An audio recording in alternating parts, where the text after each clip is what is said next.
What happens when everything you bled for turns to dust while you're gone? Jack Miller, home from Afghanistan, steps back into a life that's detonated. No welcome home hugs, just a gut punch of betrayal and a house that feels like enemy territory. His wife, Sarah, is tangled up with some slick operator.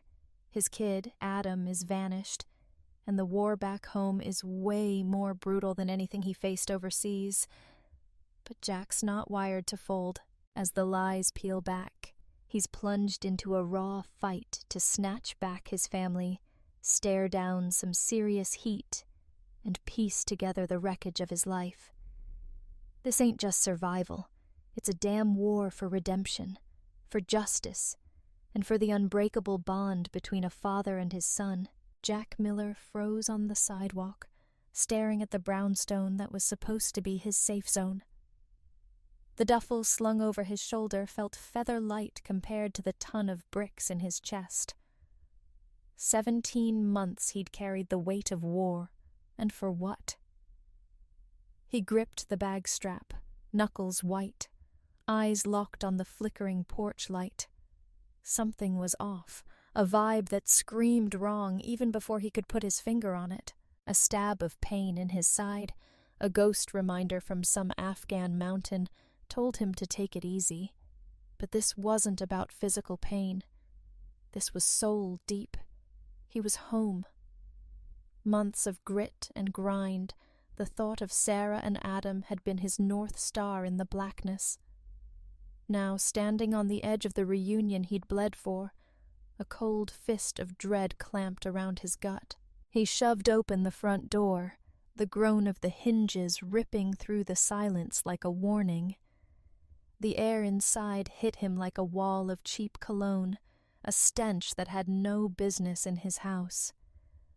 Jack stepped into the living room, eyes flicking across the space.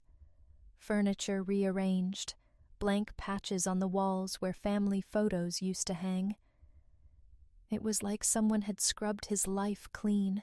Heavy footsteps echoed from the hall.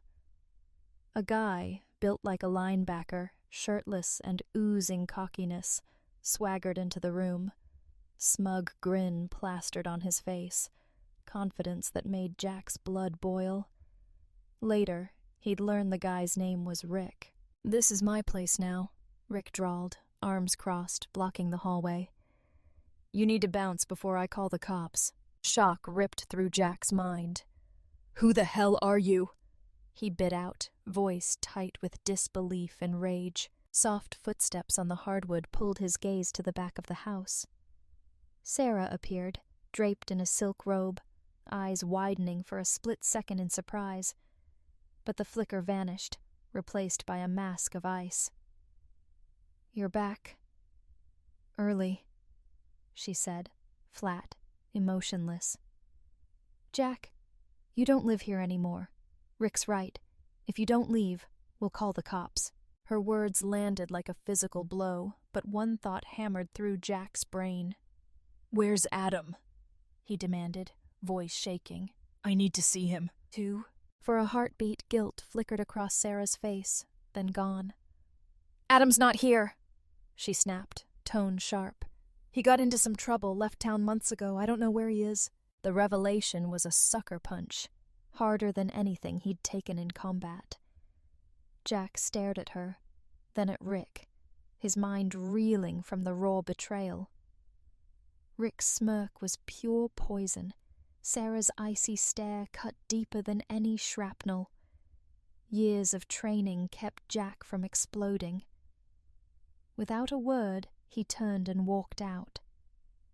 The soft click of the closing door echoed like a final nail in the coffin. He drove, directionless, the city lights blurring into streaks, the weight of his shattered life crushing him. He ended up in the parking lot of a dive bar, a hole in the wall on the edge of Queens, a place where lost soldiers went to drown their ghosts. Inside, the dim light matched his mood. He slumped at the bar, staring blankly at a muted TV, untouched beer sweating in front of him. Numbness gave way to a slow burn of anger. Everything he'd fought to get back to, gone. Home, family, son. But even as rage threatened to consume him, his training kicked in. He wouldn't act blind. He needed a plan. "Jack Miller, is that really you?" The gruff voice snapped him out of it. He turned, saw Frank, an old army buddy. Frank's face, etched with years and hard miles, lit up as he slid onto the stool next to Jack. "What the hell's going on, brother?" Frank asked, signaling the bartender for 2 beers. Jack hesitated. Then the dam broke. He spilled it all. The betrayal. Adam's vanishing act.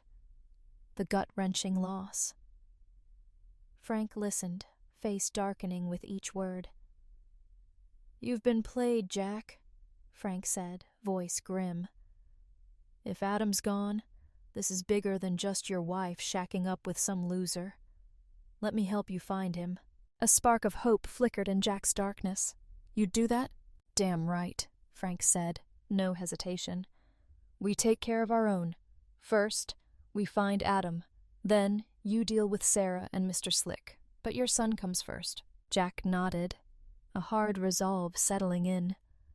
Frank started sketching out a plan to track Adam down. For the first time since coming home, Jack felt a flicker of purpose. The anger inside him shifted, not a blind rage, but a weapon to be aimed. Next morning, Jack was back at the brownstone. But this wasn't the broken man Sarah and Rick had dismissed. His face was a mask, his posture steel. When Rick yanked open the door, his smirk faltered at the sight of Jack's cold stare. "Didn't you get the message?" Rick sneered. "This place ain't yours anymore." Jack's voice was low, steady, edged with ice. "You have until tonight to get out." Sarah appeared behind Rick, her tone shifting to fake sweet. "Jack, let's not make this worse. Take some cash, move on." Her offer just hardened Jack's resolve. "This is my house," he said, flat. "Sundown. Then we stop talking." The finality in his voice rattled them both. Jack turned and walked away. Later, he met Frank at a diner. Frank slid a folder across the table, face grim. "Got some leads on Adam," he said. "But it's not good. He's mixed up with a gang. Bad news. They got their claws in him while you were gone." Jack's fists clenched under the table, mind churning. Betrayal was one thing. Adam in danger was another level. The pain shifted to a white-hot resolve. No matter the cost, he'd get his son back. "Why?" Jack asked, voice tight with controlled fury. Frank's face clouded over, uneasy. "Here's the ugly truth, Jack. Sarah's been bleeding your savings dry, bankrolling her new life with Rick." He paused, then dropped the bomb. "And Adam, he got desperate. Fell in with some real lowlifes for help." A sickening knot twisted in Jack's gut. The betrayal ran deeper, colder than he'd imagined. This wasn't just about Adam anymore. It was about Sarah and Rick, their lies, their destruction. Jack's resolve hardened with every breath. He'd faced down worse odds in war zones. This was just another battle, and he wasn't about to lose. Twilight bled across the New York skyline, painting it in bruised oranges and somber purples. Jack stood across the street from his brownstone, motionless. Shadows stretched across the neighborhood, mirroring the darkness in his expression. His body was coiled, tense. Words had failed. Warnings ignored. Time for action. He stepped off the curb, crossing the street, each footfall deliberate, firm. Every step closer to the reckoning he'd been waiting for. Sarah and Rick's arrogance, their dismissal of his ultimatum, had just fueled his fire. Maybe they'd mistaken his restraint for weakness. They were about to learn how wrong they were. Jack didn't bother knocking. He grabbed the doorknob, twisted, unlocked. He stepped inside. The cloying stench of cologne hit him again, Rick's signature stink. It churned his stomach, a vile reminder of the man's presence in his home. From the living room, Rick's voice dripping with mockery. "Well, well, look who dragged himself back, the washed-up soldier." Jack followed the voice, boots hitting the hardwood with a measured rhythm. In the living room, Rick sprawled on the couch, feet propped on the coffee table, smirk plastered across his face. Smug arrogance that ignited Jack's simmering anger. "Whatever you think you're doing, forget it," Rick taunted, pushing to his feet, puffing out his chest. "This house ain't yours anymore, old man. Go crawl back to whatever hole you came from." But Jack, a man forged in betrayal and battle, stayed ice cold. His gaze locked on Rick, unwavering. For a split second, something shifted in Jack's eyes, a flash of danger that made Rick pause. That hesitation was all Jack needed. In a blur, his fist connected with Rick's jaw, the force of months of pent-up fury exploding. The sickening crack echoed in the room. Rick crumpled, clutching his face, disbelief and pain twisting his features. Blood trickled from his lip, the smugness draining away, replaced by raw fear. He looked up at Jack, eyes wide, trembling. A shrill scream pierced the air. Sarah stood frozen in the doorway, face white with shock. "What have you done?" she shrieked, fumbling for her phone. "I'm calling the cops!" "Go ahead," Jack cut in, voice unnervingly calm. He reached inside his jacket, pulled out a thick folder. "Call them. I'd love to explain what's in here."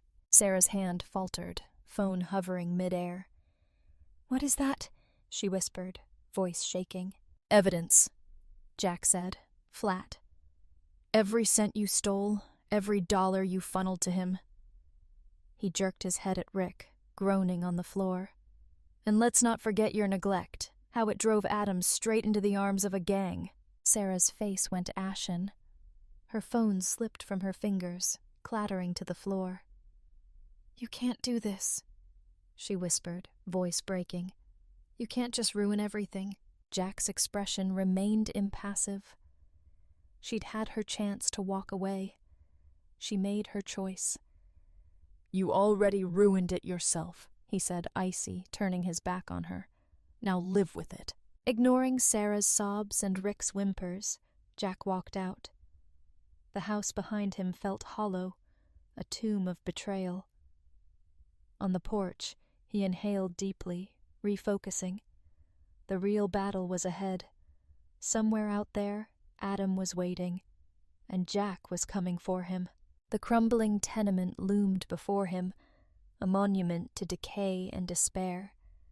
Frank's lead had brought Jack here, to this rat's nest of criminals who preyed on the lost and vulnerable.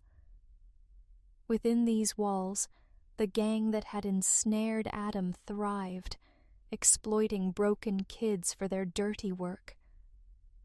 Jack's training screamed caution, but his heart, a father's heart, drove him forward. Adam was in there. Jack wouldn't leave without him. The stench of rot choked the air as Jack moved through the dimly lit hallways. Muffled voices, the skittering of rats, echoes in the darkness. Light spilled from under a door at the end of a narrow corridor. Jack steadied himself, pushed it open. The room was bathed in the weak glow of a single bulb. In the corner, curled on the floor, was Adam. Jack's heart twisted. His son, a shadow of the boy he remembered. Thin frame, hollow cheeks, haunted eyes that spoke of fear and hardship. Dark circles under his eyes hinted at sleepless nights, constant dread. The creak of the door made Adam's head jerk up. His eyes widened, recognition, then disbelief, then a flood of emotion. "Dad?" he choked, voice raw, broken. Tears welled. Jack crossed the room in a few strides, knelt beside his son. He wanted to pull Adam into his arms, shield him from the ugliness of the world, but he held back, sensing the fragility of the moment. "I'm here, son," Jack said, voice soft, steady. "I'm here to take you home." Tears streamed down Adam's face. "I didn't know what to do after you were gone. Mom and Rick." His voice faltered. Words caught in his throat. Jack's jaw tightened at Rick's name, but his voice stayed gentle. "It's okay, Adam," he reassured. "Tell me everything." As Adam's story poured out, Jack listened, unwavering. One thing was clear. No matter what, he would fight to salvage what was left of their family. In the suffocating gloom of the rundown room, Adam finally broke. Voice trembling, he confessed the whole story. The gang, how they'd swooped in during his darkest hours, offering fake brotherhood and protection when his world was collapsing. They'd preyed on his fractured life, his broken bond with Sarah, the crushing weight of money worries, until he was trapped. "I tried to leave," Adam whispered, voice cracking. "But they said they'd kill me if I even thought about it." "I didn't know what to do, Dad. I'm so sorry." Jack's heart shattered. The enormity of Adam's burden hit him. His son had carried this alone, convinced he had nowhere to turn. But in that moment, Jack's resolve solidified. This wasn't just about righting wrongs. It was about securing his son's future. "Adam," Jack said, voice firm, full of resolve. "This isn't your fault. We'll get through this together. Whatever it takes, I'll keep you safe." His words were a lifeline. Hope, fragile and new, flickered in Adam's eyes. "Really?" he whispered, voice barely audible. "You don't hate me?" Jack pulled him into a fierce embrace. "Hate you? Never. You're my son. Family sticks together, no matter what." As they clung to each other, Jack's mind raced. This wasn't a problem for cops. The gang's reach was too deep. This was a fight he had to take on himself. His soldier instincts kicked in. He'd face down worse battlefields. He'd use every skill he had to protect his family. They stepped out of the tenement, the cold New York night air a shock after the stifling gloom. Adam leaned on Jack, his body still shaking. Jack scanned the shadows, knowing the gang wouldn't let go without a fight, but they had no idea who they were dealing with. Jack Miller was ready for war. The alley was a black canvas, lit only by the weak glow of a distant street lamp. Jack and Frank stood motionless, nerves tight as piano wire. Everything was set. Now, just wait. Adam, scared but resolute, was bait, drawing the gang into a meeting they thought was about settling debts. They were walking into a trap. Frank glanced at Jack, catching the unwavering determination etched in his face. "You sure about this, Jack?" Frank asked low. "We could still call for backup." Jack shook his head. "Cops spook them, they scatter. Tonight it ends." Footsteps echoed in the alley, cutting off the conversation. Jack's hand drifted to the Glock tucked under his jacket. He hoped it wouldn't come to guns, but he was ready. 4 men emerged from the shadows, swaggering arrogance in every move. The leader, muscle-bound, tattooed, shaved head, sneered when he saw Adam standing under the dim light. "Well, well," the leader growled, menace dripping from his voice. "Look who finally stopped running. Time to pay up, kid." Adam's eyes flicked to the shadows where Jack and Frank waited. The leader followed his gaze, suspicion flickering across his face. That split second was all Jack needed. He and Frank exploded from the darkness, coiled springs unleashed. Precision, lethal speed. Within seconds, Jack had the leader pinned against the brick wall, forearm crushing his throat. Frank disarmed the others, practiced efficiency that left no room for resistance. Every move screamed military training. The gang was outmatched, outgunned. "Listen to me," Jack growled, voice ice cold, leaning in close to the leader's face. "This ends now. You leave my son alone. Stay the hell out of this neighborhood. If I hear a whisper about you near him again, you'll regret it. Understand?" The leader's eyes bulged with fear, gasping for air. Jack eased his grip just enough for him to rasp. "You don't know who you're messing with. We got connections." "Connections?" Jack's laugh was sharp, humorless.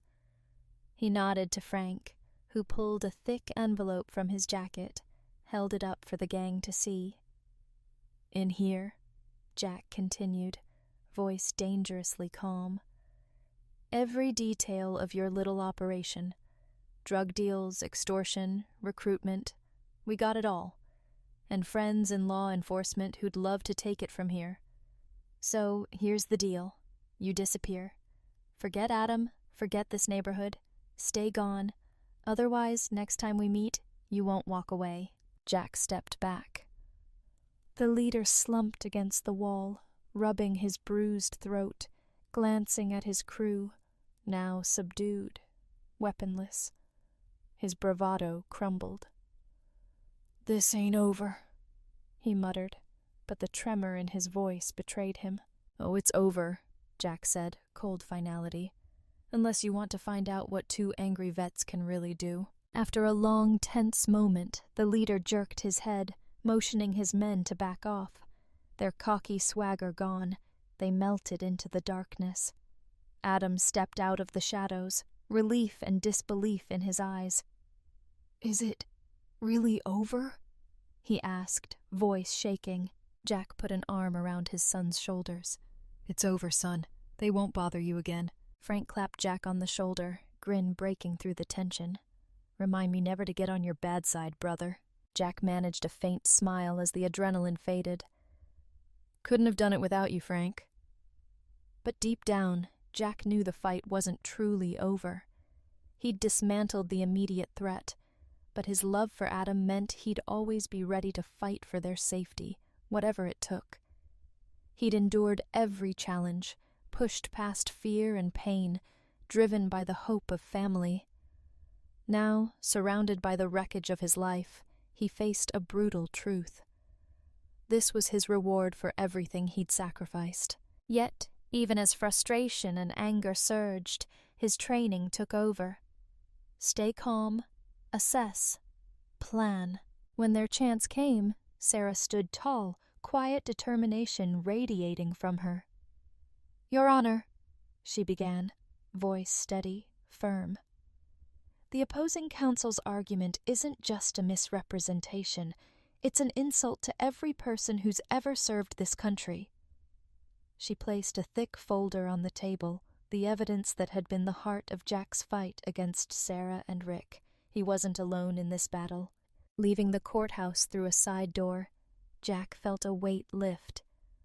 The gang's grip on Adam was broken. His son was safe. For the first time in years, Jack felt a sliver of peace, the feeling of truly coming home. Stepping into the New York night, city lights offered a fragile hope. But Jack knew this was just the start. Rebuilding their family would be a long road. Adam leaned against him, exhaustion and relief etched on his face. Jack wrapped an arm tight around his son, a wave of fierce determination surging through him. Together, they'd face whatever came next. Father and son, united against the world. As they walked toward home, Jack allowed himself a rare moment of triumph. He'd reclaimed his house, saved his son, crushed a threat. Yet, a part of him remained vigilant. Sarah and Rick were still out there. Battles ahead would demand every ounce of his strength. For now, he cherished this moment. Adam was safe, by his side. That was enough for tonight. Tomorrow would bring new fights. But for now, they could breathe. The courthouse loomed, its stark facade a reminder of the wars yet to be fought. This was a new kind of war, a battlefield of legal jargon and strategic words where rhetoric replaced bullets. Adjusting his tie, an unfamiliar motion after months in uniform, Jack steeled himself. Beside him, Adam fidgeted, nervous eyes darting around the crowded steps. Jack put a steadying hand on his shoulder. "We'll get through this," he said, voice calm, reassuring. Adam nodded, tension still gripping his frame. The kid had seen too much. Now he had to relive it all in front of strangers. Fury simmered in Jack, but he pushed it down. "Focus." Climbing the steps, Jack spotted Sarah and Rick. Sarah, his estranged wife, tailored suit, radiating calculated composure. Jack saw through the facade.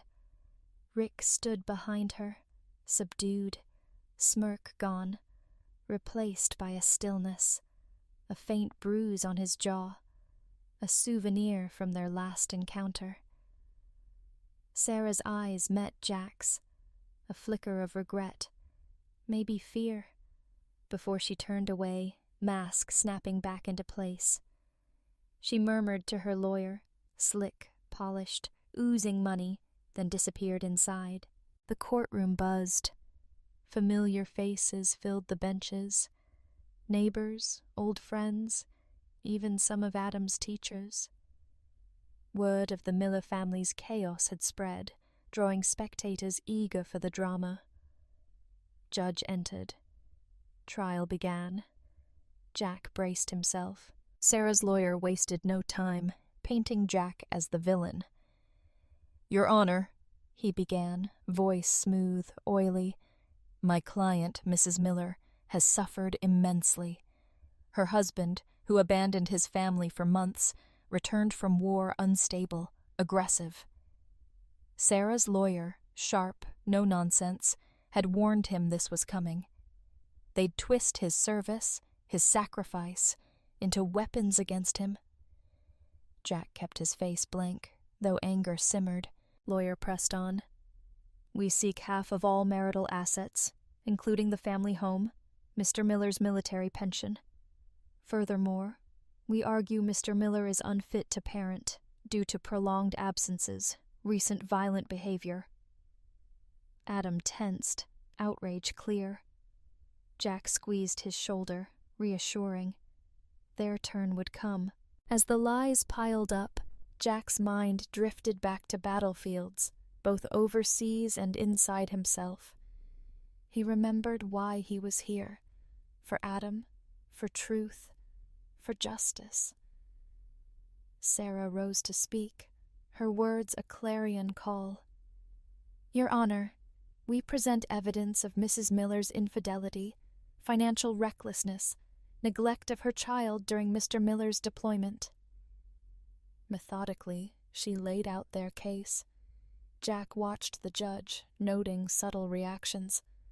Eyebrows furrowing, lips tightening. Hope flickered. Sarah continued. "We also have testimony from Adam Miller, detailing how Mrs. Miller's choices directly led to his gang involvement. Her decisions prioritized her own desires over her son's well-being." All eyes turned to Adam. Voice trembling, he found his courage. "My mom, she wasn't there," he said, words cutting through the heavy silence. "When Dad was gone, she was always out with Rick. No food, no money for school stuff. The gang, they said they'd help me. I didn't know what else to do." Jack's heart ached for his son, pride swelling as he witnessed Adam's bravery. He glanced at Sarah. Her composed mask was cracking, tears threatening. Guilt or performance? He couldn't tell. Sarah delivered a powerful closing argument, underscoring Jack's service, his dedication as a father. "Your Honor, we ask the court to recognize Mr. Miller's unwavering commitment to his son and to the truth." Day ended. Jack and Adam left the courthouse, weariness mixed with cautious hope. "You were incredible in there," Jack told Adam. "Proud of you." "Think we'll win?" Adam asked, uncertainty in his voice. Jack glanced back at the courthouse, resolve firm. "Don't know, but I promise you this. I'll never stop fighting. Not for you. Not for our home." Driving home, Jack's mind raced, strategizing for battles to come. He wasn't a man who quit, not on the fights that mattered. This wouldn't be any different. Outside the courthouse, while legal war raged, another storm brewed in their quiet neighborhood. Rick, desperate, lashing out, launched a smear campaign against Jack. Serene streets became a rumor mill, fueled by Rick's lies. Gossip spread like wildfire, painting Jack as a monster. "Heard the war messed him up bad," a neighbor whispered over a fence. "Poor Sarah," another sighed, shaking her head. "Must have been terrified. No wonder she left." "And their boy, no surprise he's in trouble, trying to escape a home like that." Town's appetite for drama, Rick's web of lies, story gained traction. Jack found himself under suspicious stares, hushed whispers that stopped when he walked in. Despite the mounting hostility, Jack stayed calm. Soldier training, patience, resilience. He trusted truth would out. But he wouldn't be passive. Quietly, he gathered support. Army buddies, old neighbors, Adam's teachers stepped forward to defend him. Sergeant Rodriguez, who'd served with Jack for years, declared, "Jack Miller is one of the most honorable men I know. These accusations are baseless, an insult to everything he stands for." As these statements surfaced, town started questioning Rick's story. Motives grew clearer. Courtroom. Sarah began to crack. Evidence piling up. One evening, dim parking lot light, Sarah approached Mrs. Gonzalez, Adam's math teacher, key witness for Jack, nervously, envelope in hand. "I know Jack asked you to testify," Sarah whispered, voice trembling. "Please, don't. This, for your trouble. Just say you don't remember anything." Mrs. Gonzalez froze, staring at the envelope. Wordless, she turned, walked away, leaving Sarah alone in the shadows. Next morning, Mrs. Gonzalez entered Judge's chambers, unopened envelope in hand. Bribery attempt revealed. Bombshell in courtroom. News spread. Sarah's credibility shattered. Victim facade crumbled, exposing manipulation, desperation.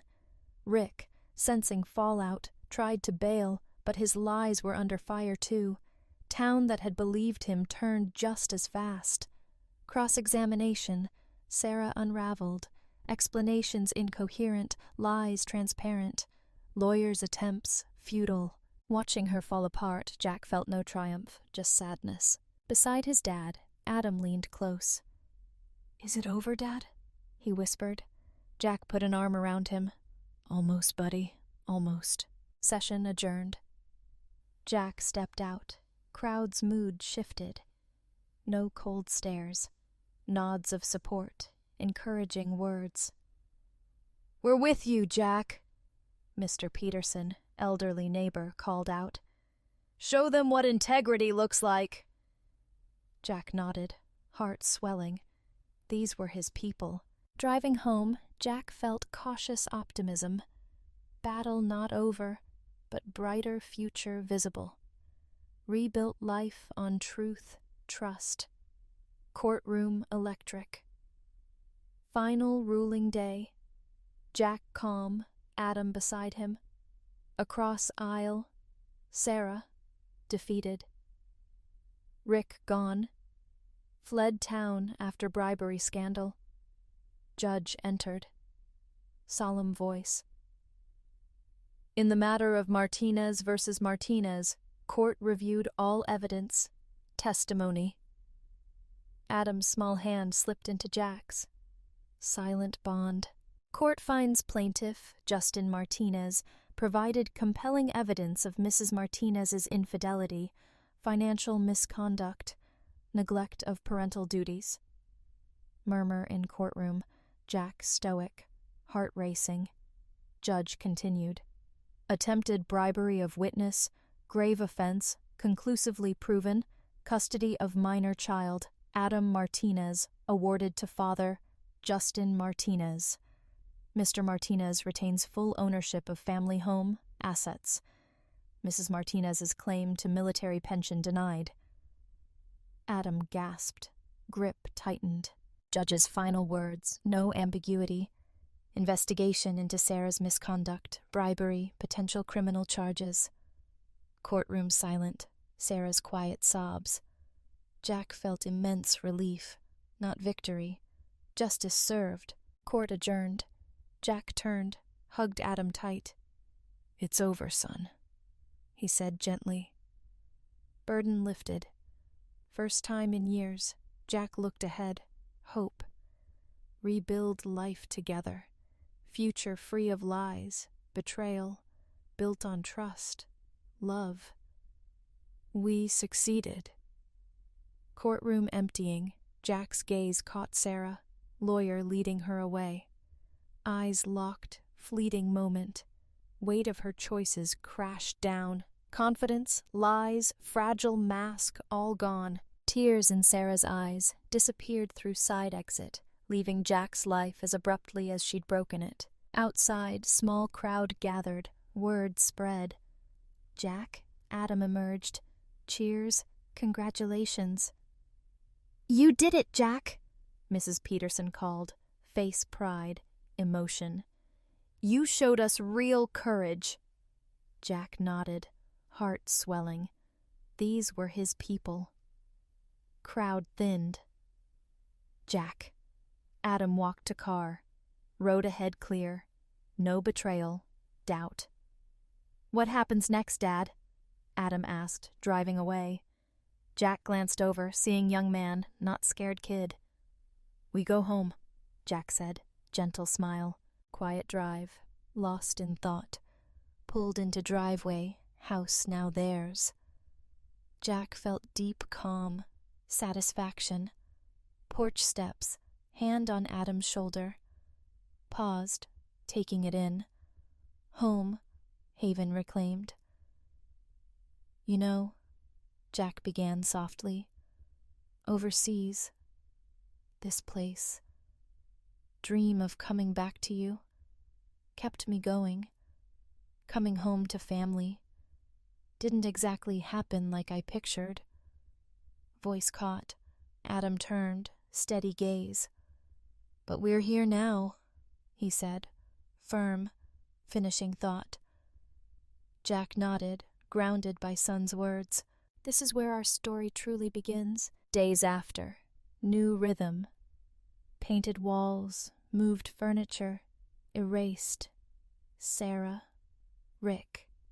Each task, step towards healing. Home, fully theirs, built anew. Love, intention. Evening, porch, sunset.